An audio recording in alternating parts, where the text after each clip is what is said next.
नमस्कार दोस्तों, मैं हूं आपका दोस्त प्रदीप कुमार बांगड़े। आपका इस कार्यक्रम में स्वागत है, जिस कार्यक्रम का नाम है आपके अनुरोध पर। दोस्तों, आपके अनुरोध पर आज मैं आपको बताऊंगा भारतीय फिल्म के मशहूर विलेन, अभिनेता, वॉइस मॉड्यूलर रघुवरन, उनके जीवन परिचय के बारे में बताऊंगा। दोस्तों, अगर आप मेरे चैनल को पहली बार देख रहे हैं तो आपसे अनुरोध है कि आप इसे लाइक करें। वीडियो के नीचे रेड कलर का बटन है, उसे दबा के सब्सक्राइब करें। बाजू में एक बेल है, उसे भी दबाएं ताकि मैं जो भी वीडियो डालूं वो सबसे पहले आप तक पहुंचे। तो चलिए दोस्तों, वीडियो की शुरुआत करते हैं। रघुवरन एक भारतीय अभिनेता थे जिन्होंने मुख्य रूप से दक्षिण भारत में बनी फिल्मों में अभिनय किया। इन्होंने 200 से अधिक फिल्मों में काम किया, जिसमें तमिल, तेलुगु, मलयालम, कन्नड़ और हिंदी फिल्में। हिंदी फिल्मों में इन्होंने बहुत बड़े बड़े कलाकारों के साथ बहुत बड़ी बड़ी फिल्मों में काम किया, जो कि सुपरहिट रही। रघुवरन वेलायुथम अपनी खास शैली और वॉइस मॉड्यूलेशन से अपनी एक अलग पहचान बनाई थी। रघुवरन का जन्म 11 दिसंबर 1958 को केरल के पलक्कड़ जिले के कोल्लेनगोडे में 4 बच्चों में सबसे बड़े के रूप में हुआ था। वो श्री एन राधा कृष्णन नायर के पोते और चक्रमनाथु NR वेलायुथन नायर और कस्तूरी चक्कुगल के पुत्र थे। जब उनके पिता अपना होटल का व्यवसाय माथुर से कोयम्बटूर ले गए तो परिवार कोयम्बटूर में स्थानांतरित हो गया। रघुवरन के प्राथमिक शिक्षा Stanes Anglo Indian Higher Secondary School Coimbatore से हुई। उन्होंने ट्रिनिटी कॉलेज लंदन से पियानो भी सीखा। रघुवरन अभिनय में अपने करियर बनाने के लिए कोयम्बटूर से इतिहास में कला स्नातक की पढ़ाई बंद कर दी। उन्होंने कन्नड़ फिल्म स्वप्रा थिंगलगल में एक छोटी सी भूमिका से की।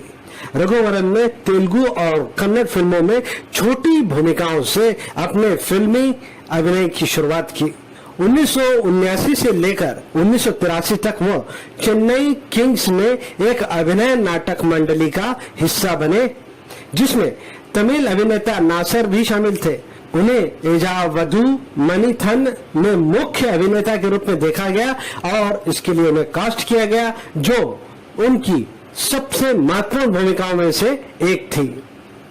रघुवरन ने 1986 में रोहिणी से शादी की और 2000 में उनके बेटे ऋषिवरन का जन्म हुआ। बाद में दोनों अलग हो गए। 2004 में उनका तलाक हो गया। मंच पर अपनी शुरुआत करने और चेन्नई में MGR सरकारी फिल्म और टेलीविजन प्रशिक्षण संस्थान से अभिनय में डिप्लोमा प्राप्त करने के बाद रघुवरन ने प्रदर्शन उन्मुख भूमिकाओं के लिए कई बॉलीवुड स्टूडियो में संपर्क किया और आखिर में उन्हें नायक की भूमिका मिली। हरिहरन द्वारा निर्देशित इजावथु मणिथन नामक ऑफ बीट फिल्म में काम किया और इस फिल्म को कई पुरस्कार मिले, लेकिन रघुवरन को इससे ज्यादा फायदा नहीं हुआ।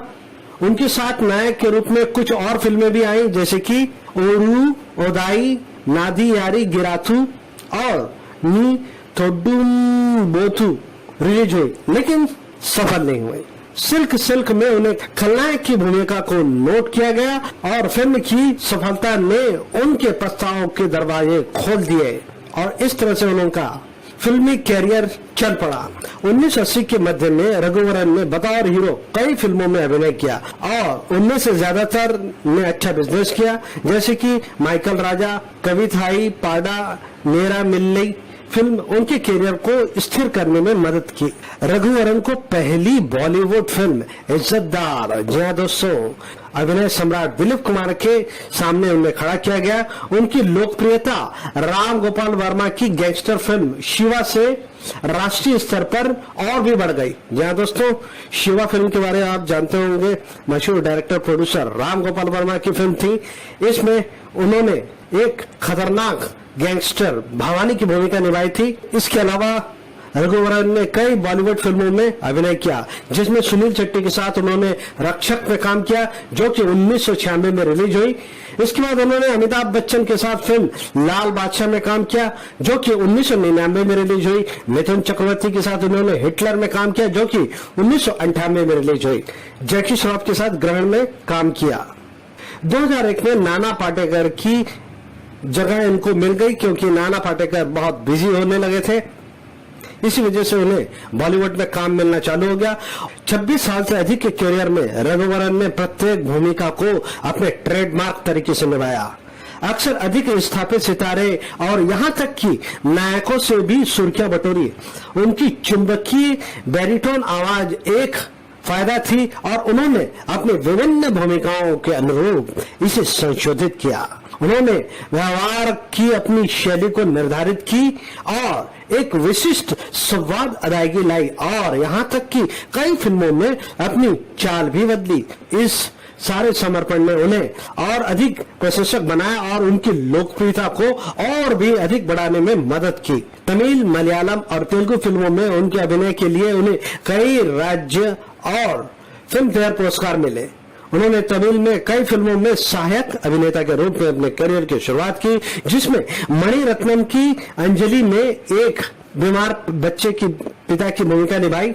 बाद में उन्होंने बादशाह में मार्क एंथोनी, मथुलवन में अरंगनाथ, जो कि तमिलनाडु के भ्रष्ट मुख्यमंत्री के रूप में उन्होंने इस रोल को निभाया। इसके अलावा शिव और मथुई में इलई मारन के रूप में खलनायक की भूमिका निभाई। बाद में वो सहायक भूमिकाओं में लौट आए। कभी कभी पिता के रूप में दिखाई देते थे तो कभी कभी सह कलाकार के रूप में दिखाई देते थे। 19 मार्च 2008 को रघुवरन की मृत्यु हो गई। मृत्यु का कारण अत्यधिक शराब के सेवन से सारे अंग विफल हो गए। उनकी मृत्यु कथा स्वामी 2009 सहित कई फिल्मों के फिल्मांकन के दौरान हुई, जिसमें रघुवरन के हिस्से को आशीष विद्यार्थी के साथ दोबारा रीशूट किया गया, जिसके परिणाम स्वरूप फिल्में रिलीज देरी से हुई।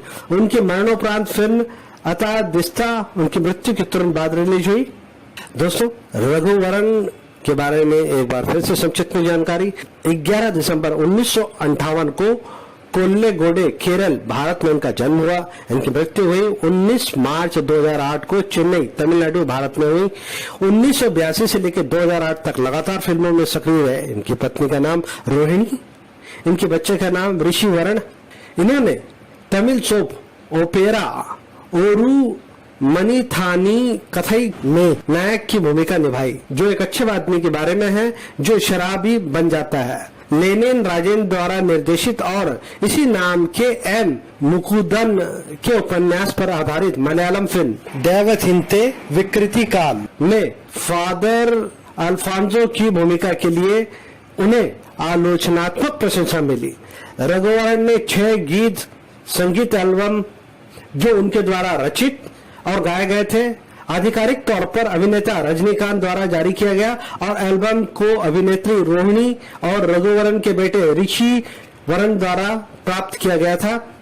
रघुवरन ने 200 से अधिक फिल्मों में काम किया, तो इनकी सारी फिल्मों का नाम लेना तो संभव नहीं है, तो मैं कुछ महत्वपूर्ण फिल्मों के नाम आपको अवश्य बताऊंगा। दोस्तों, इज्जतदार 1990 में आई, अंजलि 1990 में आई, शिवा 1990 में आई, थाईगू 1990 में आई, चैतन्या 1991 में आई, पुडिया रागम 1991 में आई, कवचम 1992 में आई, लाती 1992 में आई, एक हत्यारा 1994 में आई, कैप्टन शिवा 1994 में आई, बादशाह 1995 में आई, विटनेस 1995 में आई, मुत्तू 1995 में आई, डियर ब्रदर 1995 में आई, सर्कल इंस्पेक्टर 1996 में आई, रक्षक हिंदी फिल्म थी दोस्तों 1996 में आई, इसमें सुनील शेट्टी थे। सेल्वा 1986 में आई, अरुणाचलम 1997 में आई, लव टुडे 1997 में आई, हिटलर 1996 में आई, इसमें मिथुन चक्रवर्ती थे दोस्तों। जय हिंद 1998 में आई, अमर कलम 1999 में आई, लाल बादशाह अमिताभ बच्चन की सुपरहिट फिल्म 1999 में आई, गुड लक 2000 में आई, आजाद 2000 में आई, अग्निज्वाला 2001 में आई, ग्रहण 2001 में आई, असुर 2001 में आई, दोस्त 2001 में आई, नरसिंह 2001 में आई, स्टार 2001 में आई, अलाउद्दीन का जादुई चिराग 2002 में आई, रेड 2002 में आई, रन 2002 में आई। दोस्तों, इन्होंने 200 से अधिक फिल्मों में काम किया। सारी फिल्मों का नाम लेना तो संभव नहीं है, तो उम्मीद करता हूं मैंने आपको जो जानकारी दी है वो आपको जरूर अच्छी लगी होगी।